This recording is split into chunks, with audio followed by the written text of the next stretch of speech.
Bismillahirrahmanirrahim.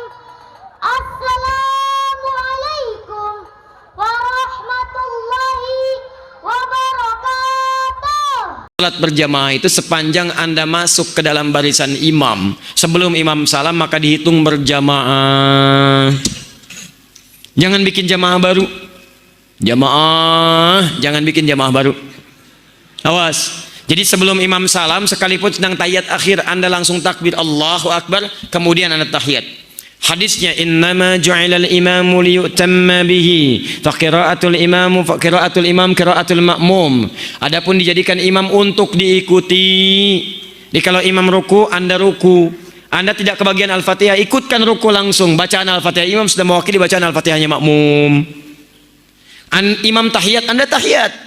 Jangan imam tahiyat Anda kemudian duduk nunggu imam selesai. Tidak, imam tahiyat Anda tahiyat, kecuali ketika imam salam assalamualaikum, selesai salat.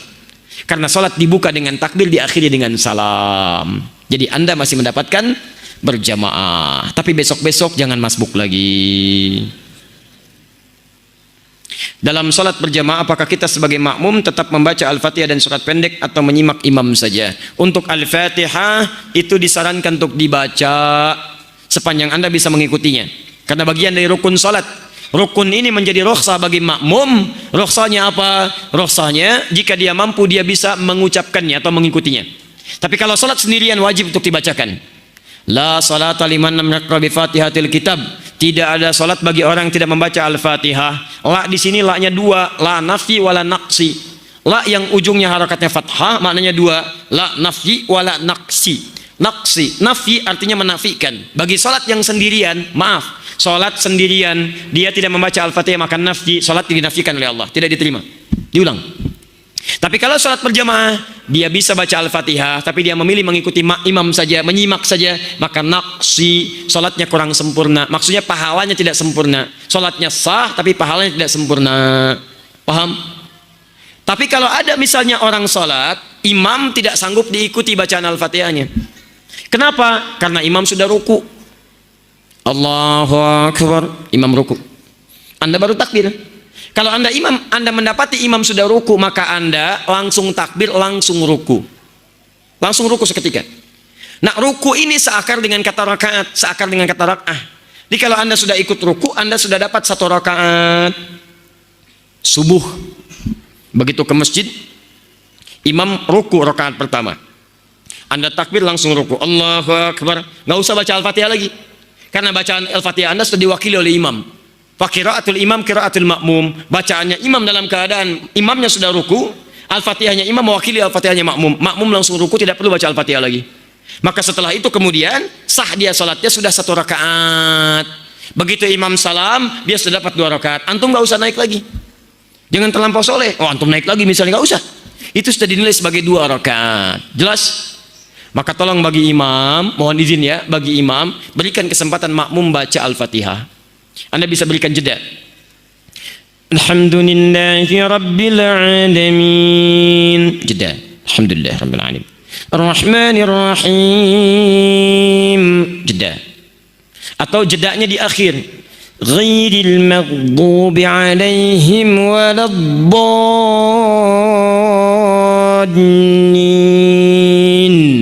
Amin. Jeda. Minimal jeda untuk 3 ayat sampai Ar-Rahmanir Rahim. Itu dipandang sah Al-Fatihahnya. Karena bacaan Quran terpendek, suratnya 3 ayat. Inna a'tainakal kautsar fasholli lirabbika wanhar inna syani'aka huwal abtar. Ulama sepakat kalau ada orang baca Quran dengan 3 ayat senilai tadi, atau 1 ayat panjangnya senilai 3 ayat tadi, maka sah bacaan Qurannya. Paham? Adapun bacaan surah itu dianjurkan untuk menyimak, tidak harus diikuti bacaannya. 2 menit lagi. Saya baca yang tidak diketik ya.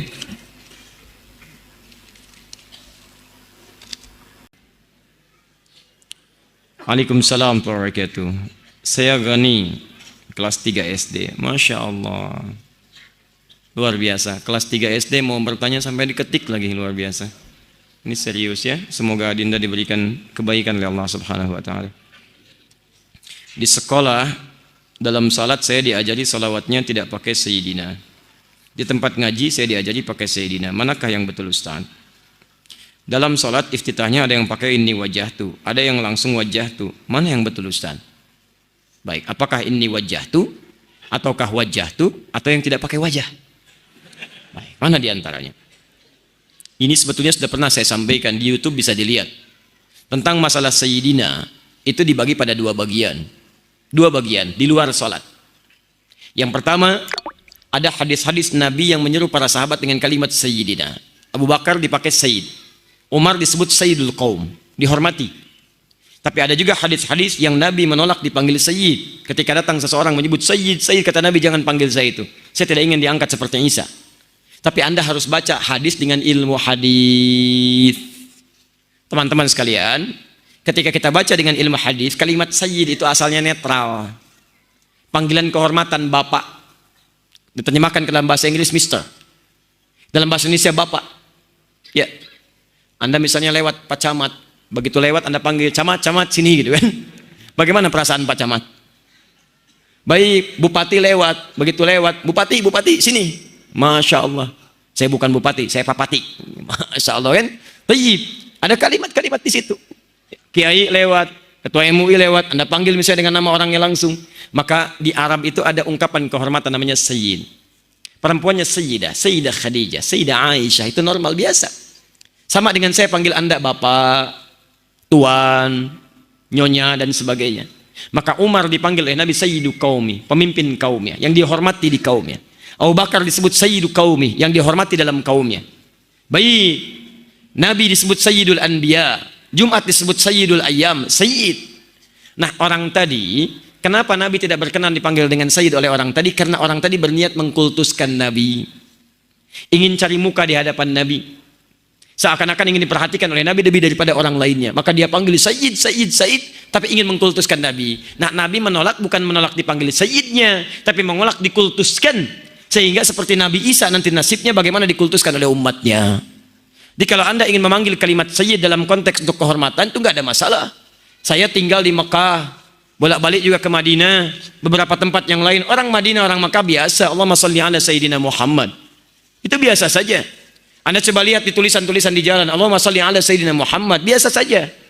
Ya, tapi kalau Anda ingin mengkultuskan dengan menggunakan kalimat Sayyid, itu yang dilarang. Sedangkan dalam sholat, kalau saya lebih pada pendapat tidak menggunakan kalimat Sayyid dalam sholat. Karena kalimat sholat itu dengan bacaan dan gerakannya diikut dan diikat oleh hadis Al-Bukhari nomor hadis 651. Sallu kama ra'aitumuni usalli. Salatlah kalian seperti persis melihat saya salat. Sedangkan dalam salat kita diajarkan tahiyat dan salawat tidak menggunakan sayyidina. Allahumma shalli ala Muhammad. Maka saya pribadi mencukupkan pada kalimat Allahumma shalli ala Muhammad. Dan itu menurut saya lebih kuat. Karena salat itu mengacu pada kaidah ikuti apa yang diajarkan oleh Nabi. Kalau di luar sholat, itu muamalah masih ringan di situ. Masih ringan, tidak ada dalil kuat yang mengikatnya. Ketentuan dalam usul fikih, jika ada yang khusus, maka khusus ditaksis kepada yang ta'mim. Yang umum ditaksis oleh yang khusus. Dalam sholat tidak ada kalimat Sayyidina yang diajarkan oleh Nabi. Maka dari situlah saya lebih cenderung kepada kalimat Allahumma sholli ala Muhammad, tanpa Sayyidina. Sepakat? Baik. Kalau Anda ingin sepakat silakan. Kalau tidak, ya mungkin cari dalil lain yang lebih menenangkan. Inni wajjahtu dan wajjahtu, dua-duanya ada. Yang wajjahtu tanpa ini di hadis Muslim nomor hadis 1848. Hadisnya dari sahabat Ali bin Abi Thalib radhiyallahu taala anhu. Yang pakai ini ada di Ibnu Majah nomor hadis 3221. Hadisnya dari Jabir bin Abdullah radhiyallahu taala anhu, tapi saya mau bacakan hadisnya. Yang tidak pakai ini berikut bunyi hadisnya. Sallaitu khalfa Rasulillah sallallahu alaihi wasallam fastaftaha wajjahtu wajhiya lilladzi fatara as-samawati wal ard, dan seterusnya hadis. Saya pernah salat di belakang Rasulullah sallallahu alaihi wasallam, kata Ali bin Abi Thalib, fastaftaha, maka beliau membaca doa istiftah dengan kalimat wajjahtu wajhiya lilladzi, dan seterusnya hadis. Sedangkan yang pakai ini hadisnya dari Jabir bin Abdullah radhiyallahu taala anhu. Beliau sampaikan, qala ra'aitu Rasulullah sallallahu alaihi wasallam. Saya sering kali melihat Rasulullah sallallahu alaihi wasallam hina yadhbah, setiap kali menyembelih hewan kurban, aqbalal qiblah, menghadapkan hewannya ke arah kiblat, sunnah pertama. Nanti mohon maaf ya, kalau akan menyembelih hewan kurban, sunnah pertamanya hadapkan hewannya ke kiblat. Jangan asal sembelih. Thumma qala, Allahumma hadza min Muhammad wa ali Muhammad wa umat Muhammad. Kemudian tujukan untuk siapa hewan kurban itu. Kalau perorangan sebutkan, seperti Nabi mengatakan ini kurban untuk Muhammad. Untuk satu keluarga boleh. Allahumma min ali Muhammad, dari keluarga besar Muhammad. Jadi mohon maaf ya, ini kalau Anda rizkinya banyak, misal di rumah ada 5 orang, setiap orang Anda ingin korbankan 1 ekor, boleh, nggak ada larangan. Tapi kalau rizki Anda 1 hewan, jangan paksakan sambil diundi. Cukup 1 hewan untuk 1 keluarga. Keluarga besar Adi Hidayat 1 kambing, maka 1 kambing itu mencakup saya, istri saya, dan 2 anak saya. Tadi bukan 2 putra ya, 1 putra 1 putri. Mencakup seluruhnya, cukup 1 hewan untuk semua keluarga. Sah. Jadi tidak perlu gantian. Kakak, ini adik dulu ya tahun ini, kakak tahun depannya. Wah ya nggak mau, kakak juga pengen korban. Adik dulu, kakak dulu. Ya udah kita undi saja. Diundi cocok keluar kakek. Masya Allah. Kakak tidak, adik tidak gitu kan? Nggak usah, antum sebutkan aja nama keluarga besarnya, selesai. 3, umat Muhammad. Umat Muhammad diantaranya menunjuk kepada seseorang yang telah tiada. Sah. Karena ketika Nabi menyebut umat, itu mencakup semua umat Nabi, baik yang masih hidup ataupun wafat. Dalilnya di situ menunjuk pada 2 bagian. Berkorban bagi yang tidak mampu. 1, di Anda kalau misalnya mampu, ada orang lain tidak mampu, boleh Anda berikan hewannya. Hadiahkan kepada orang itu untuk kurban dia. Boleh. Seperti Nabi berkorban untuk umatnya. Yang kedua, kurban untuk orang yang sudah tidak ada. Sah. Ulama sepakat di sini. Hanya Imam Asy-Syafi'i mengatakan diikat dengan syarat wasiat. Kalau ada wasiat lakukan, kalau tidak perlu dikerjakan. Tapi jumhur mengatakan tidak perlu ada wasiat karena hadisnya tidak menyebut wasiat. Sunnah yang selanjutnya, thumma qala bismillahi Allahu akbar. Sembelih ucapkan bismillahi Allahu akbar, baru sembelih. Dan ingat ya, kalimat sembelihannya itu seketika. Idza dzabhtum fa ahsinudz dzibha. Ketika Anda akan sembelih, baguskan sembelihan. Dzabha seketika. Jadi bukan menggorok berkali-kali. Ya, ditolong dipelajari ya. Di begitu akan sembelih seketika, set sekali, sudah. Supaya tidak membuat hewannya merasa kesakitan. Jadi bukan berkali-kali begini. Ya, coba dipelajari itu ya, cari urat yang baik. Jadi begitu, kemudian Anda sembelih seketika. Makanya kata Nabi, jika Anda ingin menyembelih, tajamkan pisaunya asah. Dan itu pun Masya Allah, saking kasihnya Nabi pada hewan, dikatakan jangan lakukan depan hewannya. Jadi kalau Anda ingin mengasah pisau nanti saat kurban, jangan Anda majukan hewannya, melihat pisaunya diasah. Kandidat selanjutnya, Masya Allah, sambil begini, sabar ya, sabar. Wah, itu salah. 4, begitu selesai Anda menghadap kiblat, lalu Anda ucapkan, lihat kalimatnya, inni wajjahtu wajhiya lilladzi fataras samawati wal arda, dan seterusnya hadis. Sepanjang penelitian kami dari hadis-hadis yang ada dari sahih sampai dengan palsu, maaf, kalimat inni wajjahtu itu hanya disebutkan dalam 2 hal. 1 bagi yang selesai lontar jumrah menghadap ke kiblat, yang kedua bagi yang selesai menyembelih hewan kurban. Adapun dalam sholat yang kami temukan kalimat wajah itu tidak menggunakan ini, tapi langsung wajah tuh. Ustadz, apakah boleh menggunakan ini? Kalau kami pribadi berpendapat tidak perlu menggunakan ini, karena sekali lagi kalimat sholat itu diikat dengan petunjuk Nabi, sallu kama ra'aitumuni usalli. Kalaulah kalimat ini bisa digunakan, maka Nabi akan jadi orang pertama yang mempraktekannya.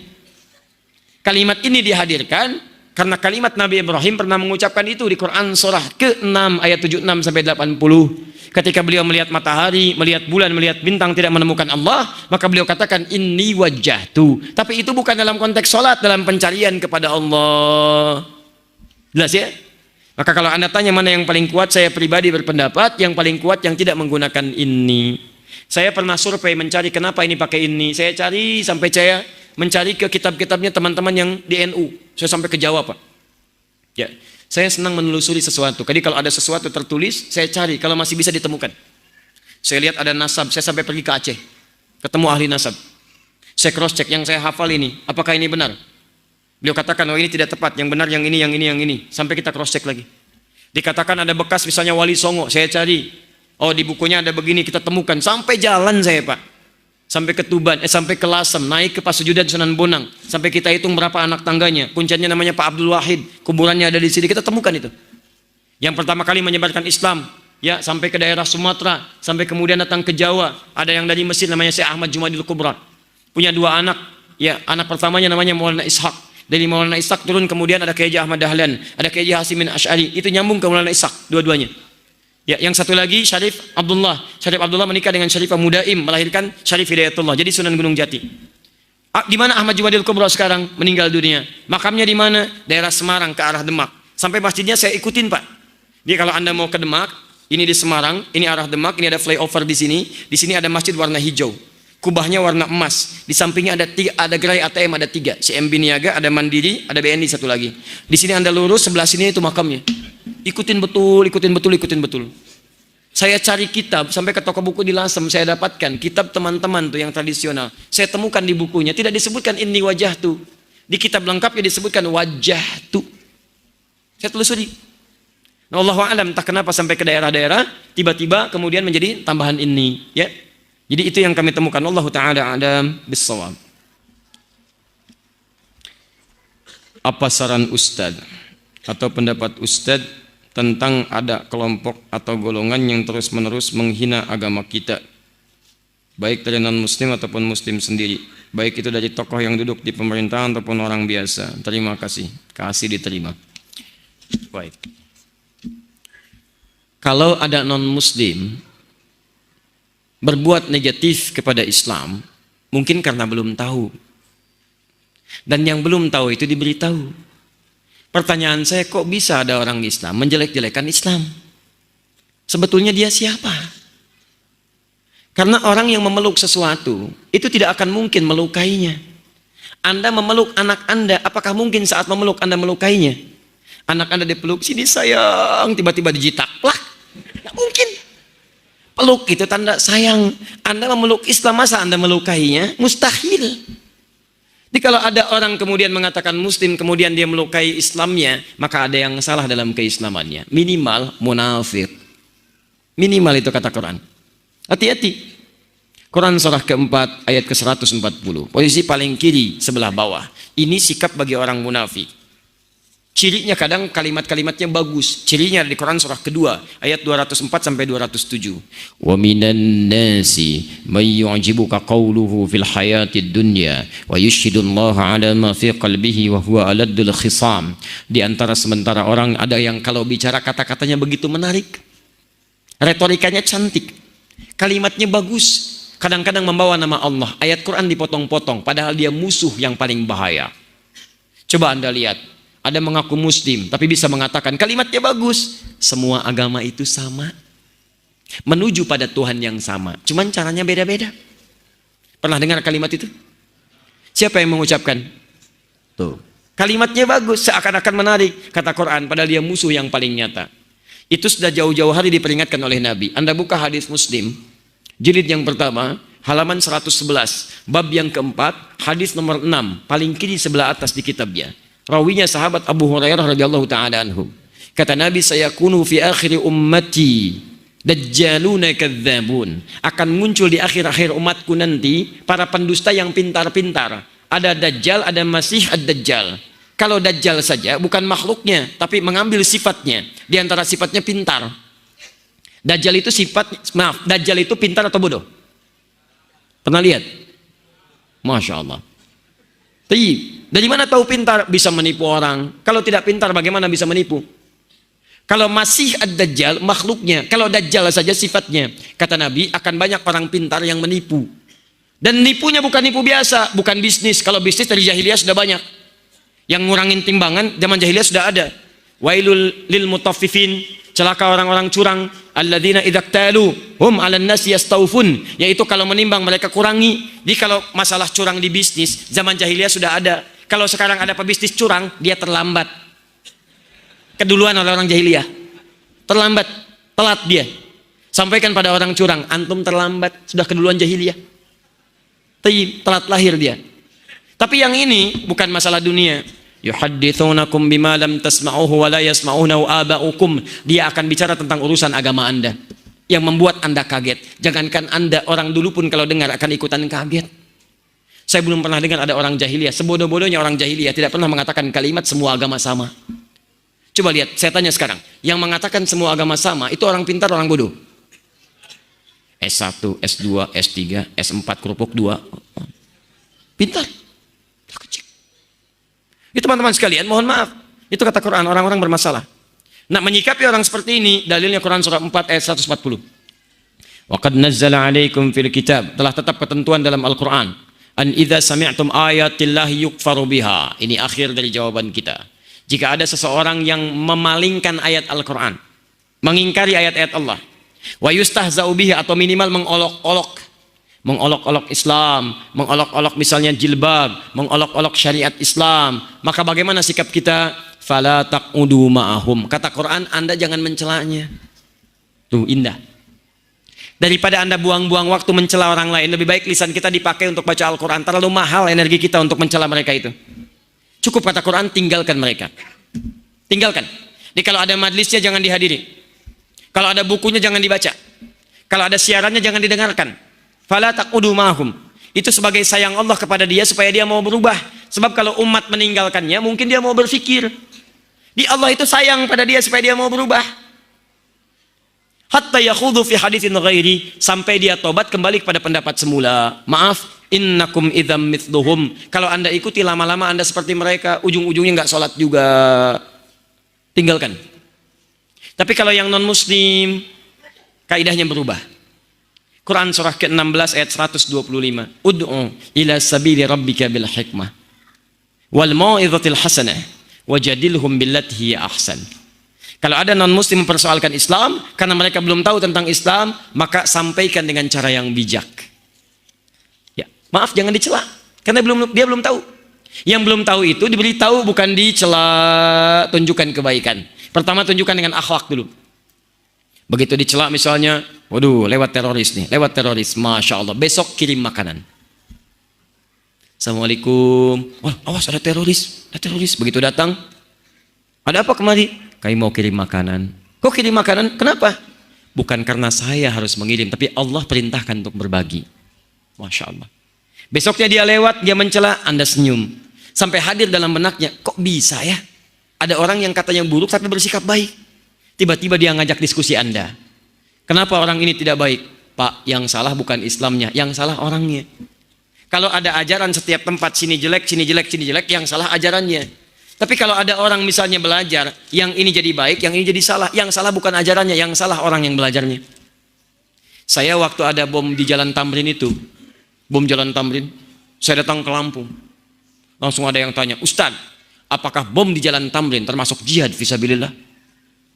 Saya bilang, Pak, sependek pengetahuan saya, jihad fisabilillah itu jihad di jalan Allah, bukan di Jalan Tamrin. Kaidahnya lain.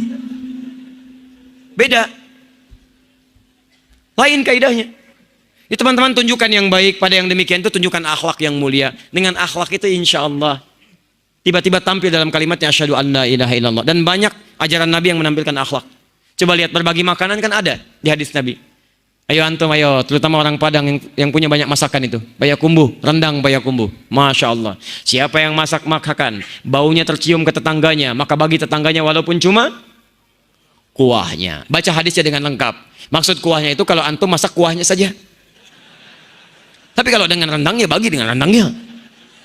Tapi maksud saya, masak kuah aja diminta berbagi, apalagi masak rendangnya. Tapi pernahkah Anda lihat di hadisnya, khusus untuk orang Islam? Tidak ada. Tetangga Anda mungkin non-muslim, ada yang Kristen, ada yang Hindu, ada yang Buddha. Lihat, Anda masak, Anda bagi. Begitu Anda bagikan, dia bilang, Pak, kok baik sekali. Bukan baik, tapi ini karena Allah perintahkan saya untuk berbagi. Begitu kalimat Allah meluncur di lisan Anda, menghujam ke hatinya. Besok-besok dapat hidayah. Nih, Anda punya pohon, rambutan. Buahnya datang langsung ke halaman tempat tinggal teman Anda, tetangga Anda, bahkan non-muslim. Maka rumus nabinya, sampaikan pada tetangga Anda sebelum dia memintanya. Jangan sampai minta, sampaikan, Pak, kalau rambutan saya nanti berbuah ke halaman Bapak, nggak usah minta izin, ambil saja langsung. Ini aturan dari mana, Pak? Allah dan Rasul mengajarkan saya begitu. Toh ini kan sampai ke tempat Bapak, yang lihat Bapak, masa yang menikmati saya? Silahkan ambil. Ketika kalimat itu meluncur, keindahan akan tiba. Masya Allah. Dia pahami setiap ada buah, setiap ada yang datang ke tempat dia, itu bagian yang bisa dia miliki. Besoknya ayam Anda datang ke tempat dia. Masya Allah. Dia belum tahu kalau hukum ayam beda dengan buah. Gitu ya. Cukup ya.